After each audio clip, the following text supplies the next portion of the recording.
तर त्या पोस्टरवर ज्या व्यक्तीचं नाव आहे त्या व्यक्तीला नेहमी चर्चेत राहण्यासाठी ते काही उद्योग करत असतात.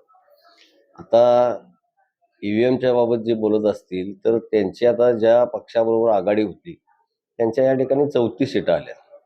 मग त्याही ईव्हीएमचा वापर करूनच आल्या का? आपण काय बोलतोय, कोणाबद्दल बोलतो, याचा जरा ताळतंत्र ठेवून या माणसाने बोललं पाहिजे किंवा पोस्टर अशा पद्धतीचे लावले पाहिजे. नाही, अशी कुठली गोष्ट नाही जे जनतेने दिले. उलटा आम्हाला कमीत कमी 60चं मताधिक्य अपेक्षित होतं. त्या ठिकाणी 60 नगरसेवक युतीचे येतील असं वाटत. तरी ते तशी संख्या आमची थोडी कमी झाली आहे. त्याबद्दल आम्ही कुठं बोललेलो नाही. असं हे अतिशय चुकीची चर्चा आहे. अशा पद्धतीचं कोणतीही वातावरण या ठिकाणी नाही. आदरणीय उपमुख्यमंत्री एकनाथजी शिंदे साहेब यांनी स्पष्ट काल त्यांचं स्टेटमेंट केलेलं आहे की जे पदाधिकारी होतील ते महायुतीचे होतील. आणि आज आमचा जरी विचार करायला गेले तर आज दक्षिण मतदारसंघामध्ये महायुतीवर लोकांनी एवढा विश्वास टाकलेला आहे, एवढं मोठं यश या ठिकाणी दिलेलं आहे. आज माझ्या ज्या वाट्याला सीट शिवसेना म्हणून ज्या सीट आल्या होत्या त्या 100% सीट या ठिकाणी दक्षिणमध्ये आम्ही निवडून आणल्या. महायुतीच्या भाजप आणि सेना मिळून या ठिकाणी साधारण 22 सीट या ठिकाणी दक्षिणला आलेले आहे. आणि असं कुठलंही जनतेने जो विश्वास टाकलाय त्या विश्वासानेच यापुढे काम केलं जाणार.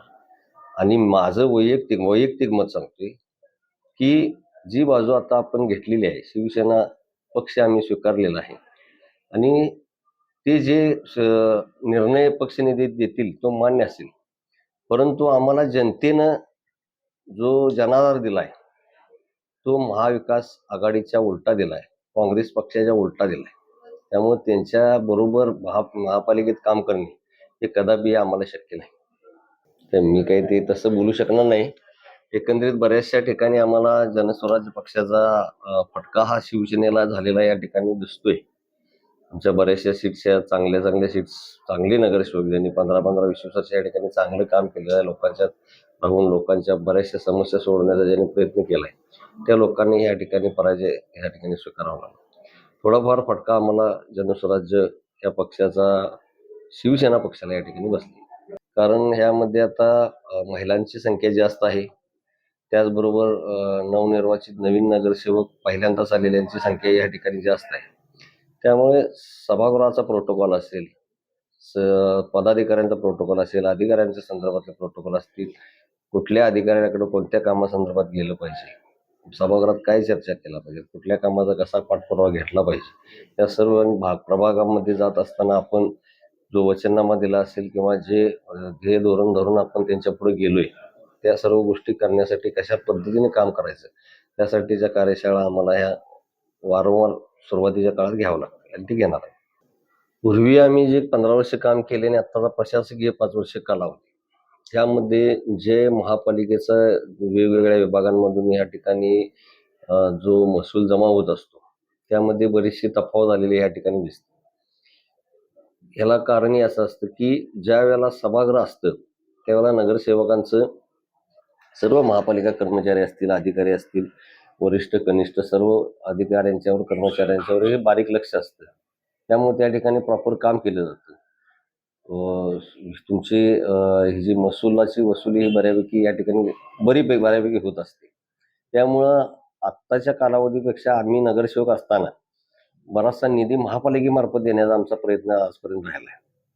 आणि इथून पुढेही जी वसुली आजपर्यंत राहिलेली असतील काय असतील, आता अधिकारी कितीही काम करत असतील तर सगळ्याच लोकांनी एकत्रित काम केलं तरच ती शक्य असते. बऱ्याचशा त्रुटी त्यामध्ये दिसतात. सभागृह चालू झाल्यावर नक्कीच त्यामध्ये महसुलामध्येही नक्कीच वाढ होईल.